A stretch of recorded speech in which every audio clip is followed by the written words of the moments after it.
You're listening to Bridges radio program. This is a show about the creative industries, artists of all mediums, and other professionals who make the art we all enjoy.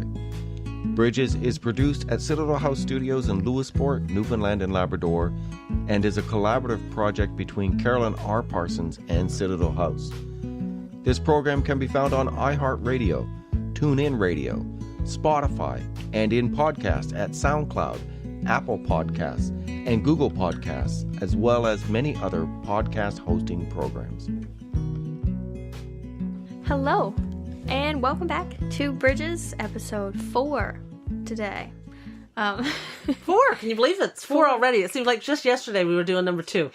It was like 5 minutes ago. That's what it feels like. You know. I wonder why. Okay, so we'll just let you know right out of in advance that we're pre-recording this one in advance because I'm going to Toronto. So when you hear this one, it will be October 12th. It is currently September 17th or something, 19th, 20th. Anyway. So we're quite far in advance. But right now, when you hear this, I will be in Toronto, and I'm sure I will be enjoying it. Yes, you will. She's in Toronto right now. Yeah, Time right traveling. now. I love it. Yeah, the program's going well. Everything's met awesome. some cool people. No, I'm really excited for it, actually. Actually, I'm excited for you. Thanks. Yeah, we talked about that in episode 1 a little bit, but maybe remind everybody what you're doing in Toronto today. Yeah. So I'm going to be, or currently am, part of a program with Canada's Music Incubator for artist management. So I'm one of, I believe, 12 people chosen this year to go and take part of this program and learn more about artist management and all the different facets of it, so I can manage artists and take that back on home to build our community and stuff. Yeah, I'm excited to help industry with that. building. We're all about industry building. Yeah. No, it's something that I think we need more people doing that sort of thing. There's a business to arts, and we have a lot of artists and not many industry people. So we need the infrastructure. The kids are involved in drama, and there's a shortage of, and even people I know who work in theater and stuff. There's a shortage of production people and lighting people, and I'm sure that's the same for music, right? You need lighting, you need sound, you need all of that. It's all the same. Like, it's all part of the industry. Yeah. And there's a shortage, so we need more managers too. All those backdoor people. Yeah. Behind the where a lot of scenes. work goes on that makes it's like with me. I write, but I need editors and proofreaders and people like that, because they're the ones that, my column in the paper, the editor makes it better. It's the first one I did. She sent it back, and I had sent it in, and she liked it, and she's like, I edited it, tell me what you think. And I read it, and I went, I don't know what you did, but it's better. And I don't even care, because you make me look good. So, so that's kind of what it is, right? You have to have more than one person. There's always a team in the arts. So yeah. Working that around and I'm on tour. Yeah, tell me about that. Book tour. Well, we did the Canada 150 last year, the Canada 150 Literary Tour in Al. So this year we're doing just the literary tour because, Canada 151 was a little lame. And I don't know, you could do some cool stuff with the logo. We could have had some fun, eh? So that's going well. Stephenville, I didn't do Corner Brook. Deer Lake is, so it's great. We do it on Saturdays. I think every stop except for Deer Lake is on Saturdays. And then we have the grand finale, which I've talked about before, in St. John's. So with Mary Walsh. Walsh, Gary Collins. My memory is terrible for this. Harlequin romance writer J. Margot Critch. And there's a lot of people involved in this marketing. We have Gary Cranford from Flanker Press, who's going to be on the marketing panel. Cool. That's great. Yeah. He's going to talk about, the artist's role in marketing their work, the author's role. Those industry people, publishers. That's right. Agents are important for authors too. There's a shortage of agents, I hear, in this country, that there could always be more agents for literary work. So if there's any people out there looking to get interested. There's some cool jobs and working in the business of the arts. So and speaking of industry, Music in L.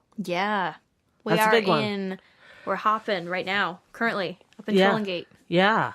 Oh, all the fun people. But that's industry, right? Music NL is the Newfoundland Labrador industry conference and association. I guess, is that what they are? Music NL? Yeah, they're like where the people, they have memberships, and if you're a musician, you become a member and all that kind of thing, right? They're sort of the organization that assists that industry. Yeah. And so they're doing their big awards and conferences and everything in Twillingate. And we've had Adam Baxter on, Music NL nominated Twice artist. Twice this year. Yeah. And we've cool. had him on the radio. Last week, yeah. And then we have you guys at Citadel House. Yeah, we actually got a couple Nods, nominations, which is really, really cool. See it all goes. And so it's exciting. Yeah. And it's in Twillingate. I love that they're bringing it to the rural areas. They kind of alternate, I think. St. John's, then they did Bonavista, and then St. John's, and now it's Twillingate. So let's see where it goes. St. John's next year, maybe, and then... Maybe we'll get out West Coast. Maybe we will. Ooh. So it's exciting to have it so close. Yeah. Are you going to be able to take in some shows? I hope so. Yeah. There's workshops and stuff as well, as far as I know. There's all kinds of stuff, so... Nothing firm, but we'll see. Yep. Yeah. Love it. That sounds like fun. And before that, too, we have... You have guests? For events, we have guests. Guests at Citadel House. Yeah, actually, sorry, that's not before. That's after. It's October 19th. We have Quote the Raven from St. John's. Oh. Have you heard of Quote the Raven before? You know, I've heard the name. I don't know anything about them. Okay. So it's a duo, Jordan Coker and Kirsten... Oh, my goodness. I'd like to say Clark. And if I'm wrong, Kirsten, just send me a message, and I apologize profusely. Yeah, but they're a duo. They do what is the style exactly? I've heard people describe it as like a 50s style, which maybe it is, but it's just like gorgeous. They have gorgeous harmonies together, lovely melodies. They just released a new album called The Golden Hour. Yeah. What day of the week is October 19th? That's an excellent question, for which I do not have the answer right now. But if that's a Friday, if the 12th is a Friday, the 19th is a Friday. Oh, I'll be around, maybe. Because I'm just looking at my tour, so like... Oh, yeah. Yeah. You should definitely come down and bring friends, and because they're wonderful. I wouldn't miss it. All right. I'm going to check that out. If I'm not on tour, Saturdays are my days. The tours all run on Saturdays, so... And I'm definitely gone in November. The November 17th is the end of the tour. So it goes all fall. It takes up most of the fall. But it's like, it's not every weekend, right? No. And once it's in Central, there's 3 stops in Central. Lewisport, Gander, and Fogo Island. So once it's here, that's not a lot of travel. That's, you know... I mean, the Lewisport one, I literally live behind the library. Literally. 2-minute walk I walked to the last one. And Gander's, well, I'm there at least once a week. So it's not a big thing to go to Gander. So, yeah, I'll be doing.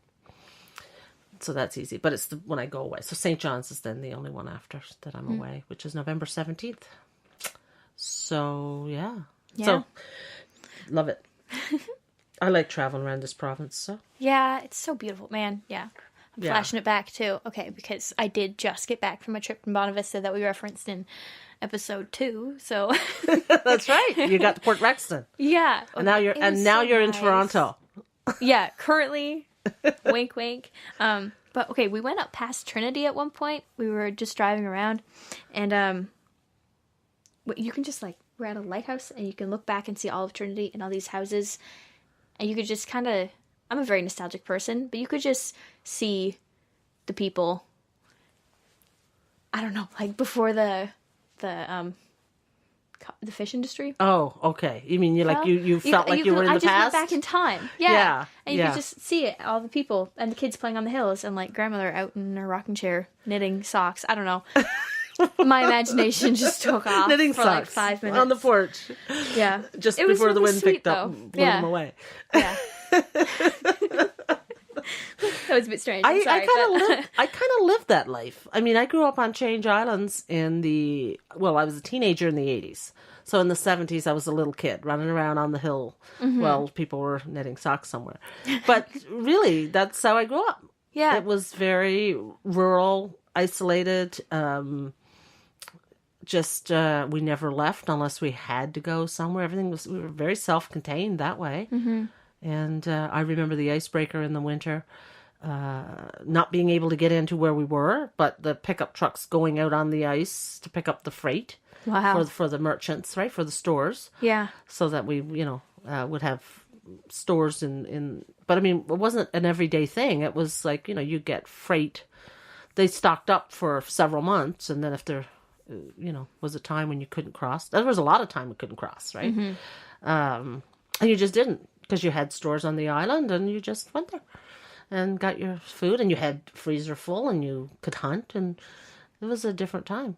But cool. There's still a little bit of that. Change Islands has still got a lot of that. Not so many kids anymore, unfortunately, but it's still a very authentic Newfoundland outport lifestyle. And the people who live there, what I'm always amazed at is the people from away that come and buy places and stay and come for the winter and just want to live that way because it's so simple and peaceful and quiet, and other people are just like wanting to get away from that. And there's all kinds of people, right? Yeah. But there's something about it, especially as a kid. It was like we played ball and nothing was formal. Free. Yeah. We just like gathered and there was a ball game. We just gathered and we skated. There were no real formal plans. And there's still not. Like, it's like we're going to have a ball game later. The once, yeah. That reminds me of one time I came from Newfoundland with a friend, and we got on the ferry, and the restaurant wasn't open. I don't know if I told you this before.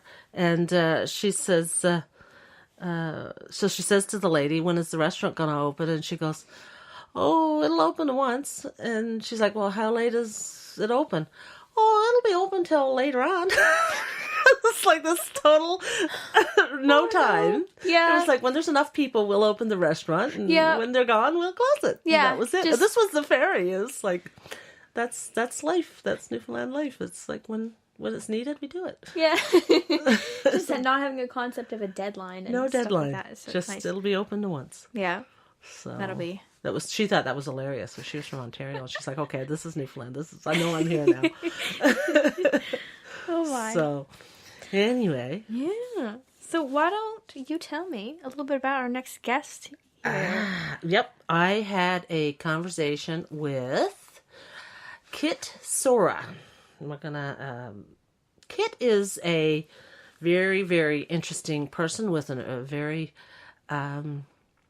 unique vision and artistic ability. She's a photographer, and I love it. Her work is very bold. She does photography, but it's artistic photography, and she uses props, and she doesn't use Photoshop. And she creates the props and creates the scene. And then she is a part of the photograph. So it's self-portraiture. And it's very fantasy-based. You'll see images with mermaids and unicorns. And it's outdoors. And it's very thought-provoking, sort of. There's like a little story going on. So she has been doing this photography for a while. Partnered with Engen Books, and they have a full-colored book project coming out. That's awesome. And so I was talking to her about the project, and we've got little flash fiction pieces that accompany all the... So basically, you have the photo, and then a writer has created a piece of short fiction, flash fiction, inspired by the photography, and that's the book. That's going to be the book. And so there are several authors from Central Newfoundland in it, but the authors are award-winning, best-selling authors from all over the country. And it's coming out mid-August or mid-October. And so, yeah, let's listen to my conversation with Kit. Sounds great. Good morning, Kit. How are you? I'm fine. How are you this morning? Pretty good. Just getting up and awake. I guess it's